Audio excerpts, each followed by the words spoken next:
ముఖ్యంగా మన కోనసీమ జిల్లాల రహదారులు దుస్థితి చూశాక ఈ జిల్లాకి అదనంగా 100 కోట్ల రూపాయలు ప్రత్యేకంగా మంజూరు చేస్తూ ఉన్నాం. కాకపోతే వేసిన రోడ్ల మీద మీరు బైకుల్లో ఫాస్ట్గా వెళ్ళకండి, జాగ్రత్తగా ఇంటికి వెళ్ళాలి. మీరు బైకుల్లో ఫాస్ట్గా వెళ్ళడానికి రోడ్లు వేయట్లా, జాగ్రత్తగా ఇంటికి వెళ్తారు. అలాగే వాడపల్లి శ్రీ వెంకటేశ్వర స్వామి ఆలయం భక్తుల 7 వారాల స్వామిగా భావించే ఈ పవిత్ర క్షేత్రానికి సౌకర్యవంతంగా చేరుకునేందుకు కొత్త రహదారి నిర్మించాలన్న అభ్యర్థనను గౌరవ కొత్తపేట శాసనసభ సభ్యులు శ్రీ బండారు సత్యానందరావు గారు గతంలో నాకు దృష్టికి తీసుకొచ్చారు. ఆ విజ్ఞప్తిని గౌరవించి గోదావరి ఏటిగట్టు మీదుగా ఆలయాన్ని నేరుగా కలుపుతున్న 7 కిలోమీటర్ల రహదారి కోసం 6 కోట్లు ఇదివరకే మంజూరు చేశాం. రావులపాలెం మార్గంలోని ఇరుకు రోడ్డు ట్రాఫిక్ సమస్యలకు ఇది చాలా స్పష్టమైన పరిష్కార మార్గం తీసుకొస్తుంది.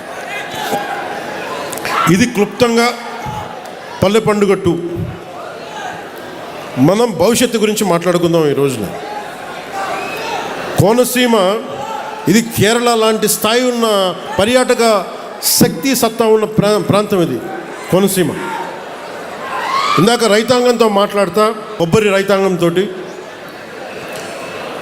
వాళ్ళు చెప్పారు నాకు, ఈ మనకి పూడికలు తీయలేదు, దానివల్ల ఉప్పు నీరు ఇట్లాగ ఉండిపోయి కొబ్బరి చెట్లు మొదల దాకా పోతున్నాయి.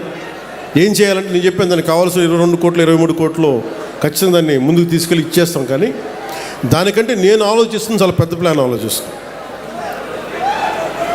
మన కోనసీమ గురించి ఆలోచిస్తున్నాం. రైల్వే లైన్ ఒకటి ఉంది,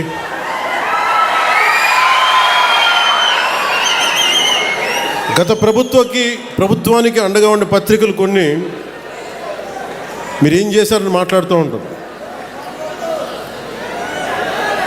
మేము మీలాగా దోచేయట్లా, మీలాగా ఎవరన్నా పిటిషన్ ఇస్తే భయపెట్టట్లా, ఇన్ని వేల కోట్లు ఖర్చు పెడతా ఉన్నాం, అందరికీ సకాలానికి జీతాలు ఇస్తూ ఉన్నాం, మీరు ఇచ్చిన దానికంటే పెన్షన్లు ఇంకా బలంగా ఇస్తున్నాం, వికలాంగుల పెన్షన్లు బాగా ఇస్తున్నాం మీకంటే కూడా. వీటన్నిటి మధ్యలో ఛాలెంజ్ ఏంటంటే వీళ్ళు ఏది కూడా మీ దృష్టిలో పెట్టుకోవాల్సింది, ముఖ్యంగా యువత. ఎందుకంటే నేను 2014లో 9లో మాట్లాడినప్పుడు చాలామందికి నేను మాట్లాడుతుంది ఎంతవరకు వాస్తవ రూపం దాలుస్తుంది, నేను పడికట్టు పదాలతో మాట్లాడే రాజకీయ నాయకుడు నేను కాదు, నాకు తెలియదు. నేను ప్రేమగా మాట్లాడతాను, గుండెల్లోంచి మాట్లాడతాను. నాకు 2 మాటలు నాకు తెలియదు. గొడవ పెట్టుకున్నా ప్రేమించినా ఒకటిలాగా ఉంటుంది. గొడవ పెట్టుకుంటే శత్రువు అనుకుని గొడవ పెట్టుకుంటాను, మళ్ళీ వెనక్కి వెళ్ళను. ప్రేమించిన నా ఇంట్లో వాడిని కూడా ప్రేమిస్తాను. సో నేను మీకోసం నేను ఉన్నాను ఇక్కడ. చాలామంది మాట్లాడుతున్నారు ఈ మధ్యన విప్లవాలు వచ్చేస్తాయి, నేపాల్ తరహాలో, శ్రీలంక తరహాలో, బంగ్లాదేశ్ తరహాలో యువత రోడ్ల మీదకి వస్తారు, గొడవ చేస్తాను. ఈ దేశంలో చాలామంది కలలు కంటూ ఉన్నారు. అలా చెయ్యాలి అంటే, అలా గొడవలు రావాలి అంటే అది ఎన్డీఏ ప్రభుత్వం కాదు, గత ప్రభుత్వం కనుక ఇంకొక సంవత్సరం ఉంటే ఖచ్చితంగా ప్రజలు రోడ్ల మీదకి వస్తారు. అలాంటి తిరుగుబాట్లు నడపడానికి మేము ఎప్పుడు సిద్ధంగా ఉండాం. అదృష్టవశాత్తు మన ప్రజాస్వామ్యం చాలా బలమైంది, మీ నిర్ణయం అమూల్యమైంది. కాబట్టి గొడవలు లేకుండా ఒక్క ఓటు అనే ఒక ఆయుధంతో మొత్తం ప్రభుత్వాన్ని మార్చేశారు మీరు. ఇప్పుడు మన ముందున్న బాధ్యత ఏంటి? మా ముందున్న బాధ్యత, నేను మీ భవిష్యత్తు కోసం ఆలోచిస్తున్నా. మీకు ఎలాంటి ఉపాధి కావాలి, ఎలాంటి మీకు టాలెంట్ ఉంటే మీకు అద్భుతంగా ఉంటుంది. ఉదాహరణకి మన కోనసీమ వాతావరణం తీసుకుందాం. ఇక్కడ బ్యాక్ వాటర్స్ ఉన్నాయి. కేరళలో బ్యాక్ వాటర్ టూరిజం చాలా అద్భుతమైంది. ఎక్కడెక్కడో విదేశాల నుంచి ఆ పడవల్లో ఉండి అక్కడే వాళ్ళు వండుకొని వాళ్ళకి బోల్డంత డబ్బులు వస్తాయి అక్కడికి. దానివల్ల బోల్డంత ఉపాధి అవకాశాలు, బోల్డంత మనకి టూరిజం ఇన్కమ్. అలాగే తమిళనాడులో షూటింగ్లకి తమిళనాడుకి వెళ్తారు, వద్దు అవసరం లేదు. మన కోనసీమ వస్తే అసలు కొబ్బరి తోపులు చూస్తే ఎంత అద్భుతంగా ఉంటుంది ఇక్కడ. ఈ అందాన్ని ఎక్కడన్నా కొట్టగలవా? తిరిగి సృష్టించగలవా ఈ అందాన్ని? సో దీన్ని సినిమాల ద్వారా కానీ అంటే ఎన్ని అవకాశాలు ఉన్నాయి అంటే మనం చేసుకోవడానికి కోనసీమకి ఇన్ని అవకాశాలు. అలాగే యువతగా పిచ్చి తెగింపు ఉంది మీ దగ్గర. ఏం తెగింపు ఉంది? మీరు పట్టుకున్న జెండా కర్ర అది ఒక తుపాకీలాగా అయిపోతుంది మీ చేతుల్లో. ఆ కనిపించే జెండా కర్ర ఒక బాణాకర్ర అయిపోద్ది. మీకు ఇవ్వగలిగేది ఏంటి ప్రభుత్వాలు? మీ భవిష్యత్తు కోసం మీకు ఎలాంటి మీకు స్కిల్స్ ఇవ్వాలి? మిమ్మల్ని ఏ స్కిల్ మీకు ఇస్తే మీరు అద్భుతంగా తయారవుతారు.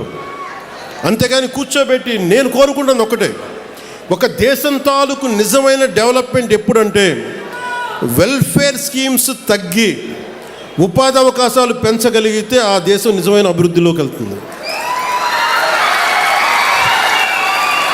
ప్రస్తుతానికి మనం ఇస్తున్న వెల్ఫేర్ స్కీమ్స్ అన్నీ ఉండాలి, కానీ నిజమైన అభివృద్ధి ఎట్లా అంటే వెల్ఫేర్ స్కీమ్ అవసరం లేని పరిస్థితిలో అత్యంత తక్కువ శాతం ప్రజలు ఉండాలి.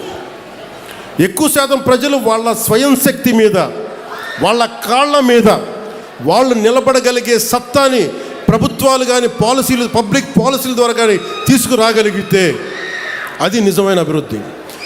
నారా చంద్రబాబు నాయుడు గారి నాయకత్వంలోని కూటమి ప్రభుత్వం, ప్రధానమంత్రి గారి నాయకత్వంలోని కూటమి ప్రభుత్వం ఆ దిశగానే ఆలోచిస్తూ ఉంది. వెల్ఫేర్ స్కీమ్స్ ఉంటాయి. వెల్ఫేర్ స్కీమ్స్తో పాటు అసలు వెల్ఫేర్ స్కీమ్ పరిస్థితుల్లో కంటే కూడా అభివృద్ధిని ఎలా చేయాలి, మనం ఏ రకంగా తీసుకెళ్ళాలి, ఏ రోడ్లు, నేను ఏ మూలకెళ్ళండి రోడ్డు మీదకి వచ్చినా, ఏ మూలకెళ్ళినాక నన్ను అడిగేది ఒకటే. మొన్న ఏదో ఏ ఊరు వెళ్ళాం, మొన్న ఏ ఊరు వెళ్ళాం, మన ఐఎస్ఐ జగన్నాథపురం వెళ్ళాం. ఫస్ట్ మన ఏలూరు వెస్ట్ గోదావరి వెళ్తే ఒక ఆడపడుచు బిడ్డను తీసుకొని గొడవ పడతా నా దగ్గరకు వచ్చి, అసలు పోలీసుని అందరినీ నెట్టి నా దగ్గరకు వచ్చి అదేదో ఇస్తుంటే ఫైన్ నాకు అంటే నాకు ఇబ్బంది ఎలా ఉంటుందంటే, ఒకసారి నాకు బయట ఏం జరుగుతుందో అర్థం కాదు. బయటికి వద్దాం రోడ్లో నుంచి అంటే, బండిలో నుంచి అంటే ఒకవైపు మీద పడే మన అభిమానం, ప్రేమ అభిమానం, నేను బయటికి రాలేవు. వీటి మధ్యలో చాలామంది పిటిషన్లు ఇస్తూ ఉంటారు. నేను తీసుకోలేక కాదు, నాకు అది పొగరు కూడా కాదు, నాకేం నిస్సహాయత. ఒకవేళ పాపం సెక్యూరిటీ వాళ్ళు కూడా అందరూ చూస్తూ ఉన్నారు, వాళ్ళు కూడా 100 మందిని తోయగలరు, 500 మంది వస్తే వాళ్ళు కూడా ఎక్కడ తోస్తారు. ప్రధానమంత్రి గారు ఎస్పీజీ చేతులు ఎత్తేస్తే ఒకసారి మీరు దయచేసి రావద్దని కోరుకుంటున్నాను. మీరు రాకపోతే మాకు చాలా సంతోషం, కానీ ప్రధానమంత్రి నన్ను కోరుకుంటారు రమ్మని చెప్పి అందరూ తప్పదు. కానీ మొన్న ఐఎస్ జగన్నాథపురం వెళ్తే ఒక ఆడపడుచు కూర్చొని రోడ్డు అందరితో మనకి పోట్లాడి నేను ఇంకా ఆవిడ పరిస్థితి చూసి ఆపాను. ఇవ్వండమ్మా అంటే ఆవిడొచ్చి ఒకటే అడిగింది, అన్న మాకు రోడ్డు లేదన్న ఇక్కడ. ఒక ఆడపడుచు వచ్చి బిడ్డని చంకనెత్తుకొని అడుగుతుంది, రోడ్డు అడుగుతుంది, ఇన్ఫ్రాస్ట్రక్చర్ అడుగుతుంది అమ్మాయి.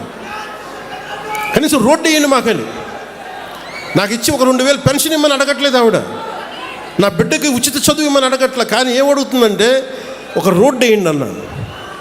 అంటే రోడ్డు అనేది ఎంత కీలకమైందంటే ఈ పల్లి పండుగ నేను అంత కమిటెడ్గా నేను చేస్తున్నాను. నిధులు లేకపోయినా, రకరకాల మనకి ఒత్తిళ్ళు ఉన్నా కానీ, పాపం ఎన్ని ఒత్తిళ్ళ మధ్య మన ముఖ్యమంత్రి గారు ఉన్నా నేను వెళ్ళి నాకు ఏం చేస్తారో తెలియదు సార్, నాకు రోడ్లు వేయాలి, రోడ్ల మీదకి వెళ్ళలేకపోతున్నాం మేము. మన కమిట్మెంట్ ఇది. అంటే పాప ఆయన కింద పడి తర్జన భర్జనలు పడి పాపం ఈరోజు మనకి ఇన్ని కోట్లు ఇవ్వగలుగుతున్నారు, అంటే కేంద్ర ప్రభుత్వం కానీ రాష్ట్ర ప్రభుత్వం కానీ. అంటే ఇవన్నీ ఎందుకు చెప్తున్నానంటే, మనము సగటు మనిషి కోరుకుంటుంది డెవలప్మెంట్ కోరుకుంటున్నాడు. నాకు నా సొంత కాళ్ళ మీద నిలబడగలిగే స్వశక్తిని నాకు ఇవ్వండి, నాకు అది మాకు ఇవ్వండి, మాకు ఇవ్వండి అని కోరుకుంటున్నాను. నేను ఆ దిశగా నేను ఆలోచిస్తున్నాను. ఎందుకంటే ఎంతసేపు చేపలు పట్టి కూడా నేర్పించాలి, కానీ చేపలు ఇవ్వడం ఒక్కటే సరిపోదు. కొన్నిసార్లు అవసరం, కొంతమందికి అవసరం. దివ్యాంగులు ఉంటారు, వాళ్ళు పనులు చేసుకోలేరు. కానీ దివ్యాంగుల్లో కూడా ఎంత గొప్ప వాళ్ళు ఉన్నారంటే, మన పిఠాపురంలో వెళ్తే పెన్షన్ ఇస్తే ఆవిడ తిరిగి వచ్చి, అన్న దీన్ని ఎవరికన్నా ఇంకొక లేని వాళ్ళకి ఇవ్వండి అని చెప్పి దివ్యాంగురాలు ఒక ఆవిడ వచ్చింది. అంటే ఈ స్థాయిలో ఉన్నారు మనుషులు, ఇంత గొప్ప వాళ్ళు ఉన్నారు.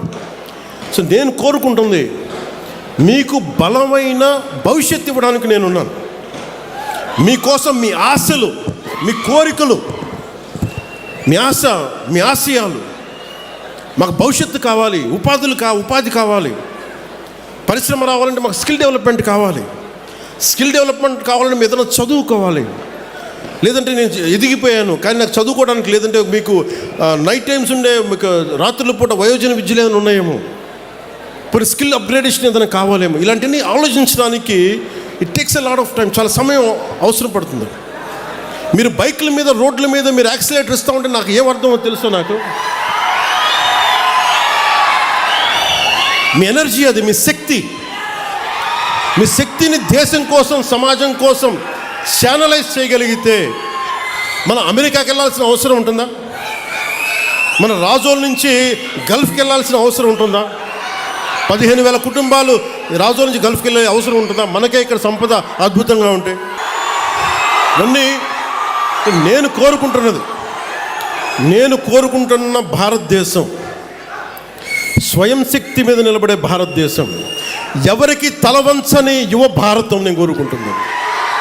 ఏ దేశానికి తలవంచని యువ భారతం.